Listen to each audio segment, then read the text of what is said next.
Once upon a time, in a sleepy town in rural England, there was a small wooden building that had seen its fair share of sunrises and sunsets.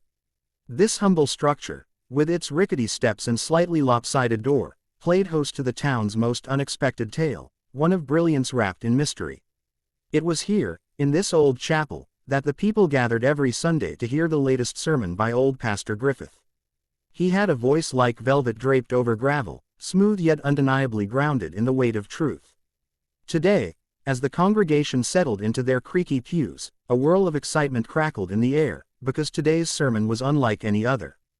Today, Pastor Griffith was to recount the extraordinary story of a boy named Samuel Carter, aptly dubbed the "black boy so intelligent that science couldn't explain." But, before we drift too far down this enchanting path, let me set the scene for you.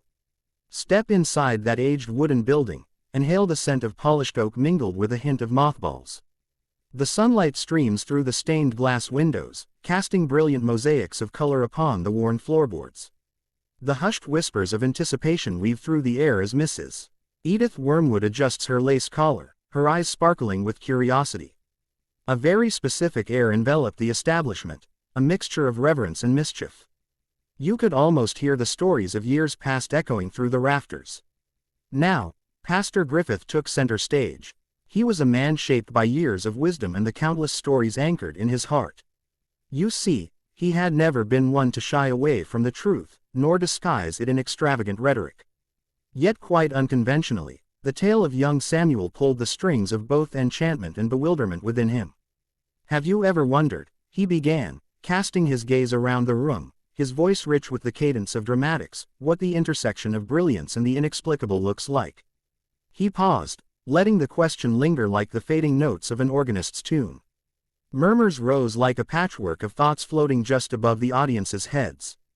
Samuel Carter was born in the year of our Lord 1845, a mere boy of modest beginnings, and so began a journey so intriguing that all eyes were glued to the pastor, and even the children, usually fidgeting in the back pews, found themselves enthralled.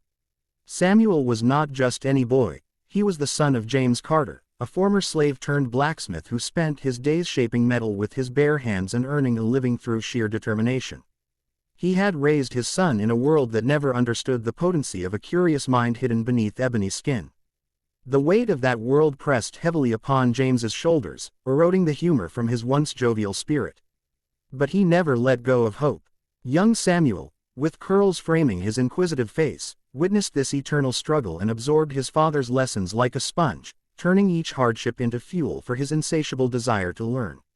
Samuel had an unusual knack for asking questions that often left even the wisest in town scratching their heads, much like the town's old mayor, Gregory Notwell, whose own stubbornness was rivaled only by his love of the status quo.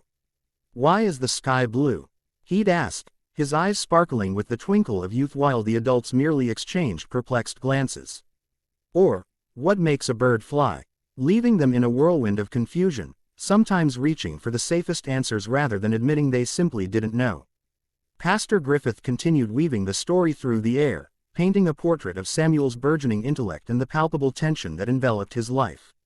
As the sermons echoed through the town, each Sunday, Samuel absorbed them like a sponge, pondering deeper meanings even in the simplest of words and drawing connections no one dared envision. The congregation couldn't help but be fascinated by the kid who seemed to materialize wonders from thin air. Now, it wouldn't be a story without our fair share of complexities. There was Elizabeth Thompson, a fiercely independent woman who owned the town's only general store.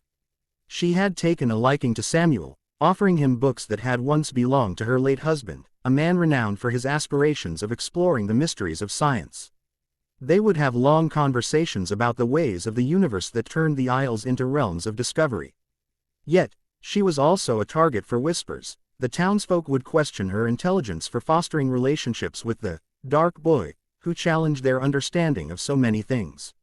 Meanwhile, old Gregory Notwell, while wrestling with age-old prejudices, needed to maintain his grip on the town's semblance of order.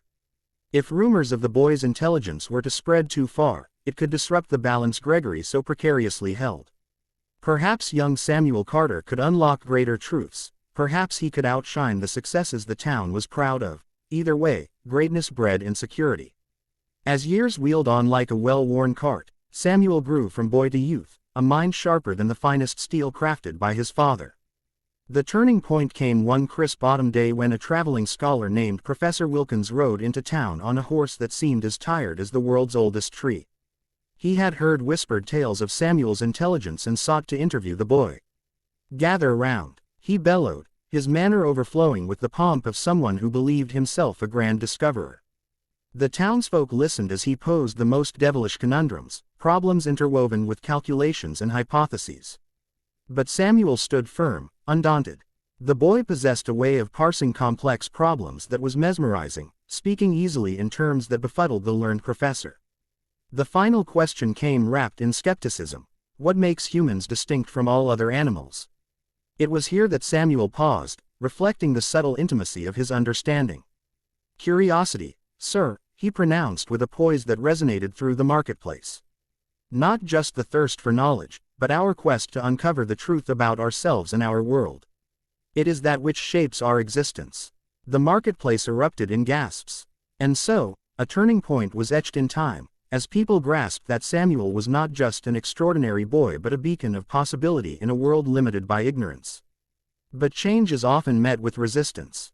Gregory Notwell, now faced not just with a boy but with a challenge to his very authority, kicked back against the winds of transformation. So determined was he to keep things in check that he devised a plan. He slathered together a town meeting, positioning himself as the arbiter of propriety, seeking to protect the townsfolk from what he deemed disruptive intelligence. Town meetings back then were less about making decisions and more about who could shout the loudest, so it was here that the culmination of animosity boiled over, prompting one of Samuel's supporters, a brave lad named Charlie, to defy the mayor's proclamations.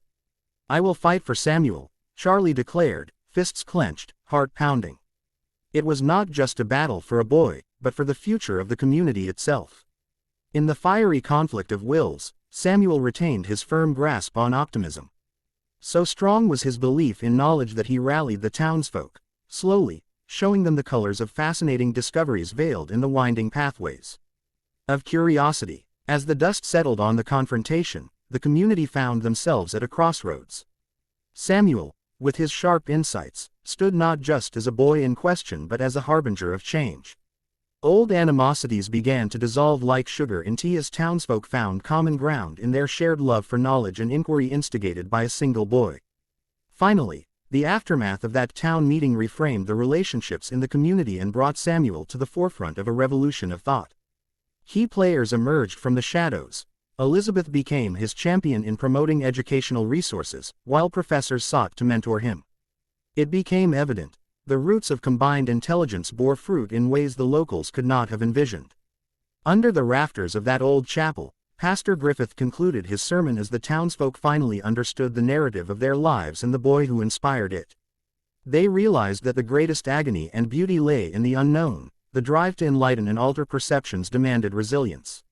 Samuel Carter transcended the labels of his time, Pastor Griffith proclaimed, his voice echoing hushed reverence. It was not merely intellect that defined him, it was spirit, curiosity, and human will. In understanding him, we find ourselves. And there, cloistered inside that time-worn chapel, gratitude exploded like a firework in July, lighting the faces of men, women, and children alike. Without waddling too far off into nostalgia, they could hear Samuel's laughter resonate in their hearts, could touch the ethereal fibers that tied them to one another, bound in a tapestry of shared stories. In fact, it was in this confluence of thoughts, the unassuming chapel erupted into a new future. While Samuel's tale began as one of a boy whose brilliance left others uneasy, it transformed into a narrative of empowerment and social unity, illuminating paths toward understanding rather than isolation.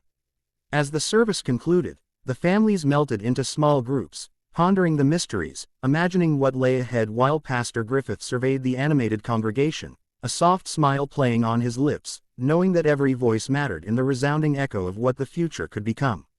Samuel Carter, the black boy so intelligent that science couldn't explain, became a legend, but more importantly, he became a reminder that the world's grandest questions often lie at the feet of those willing to listen, explore, and embrace the beauty of the unknown.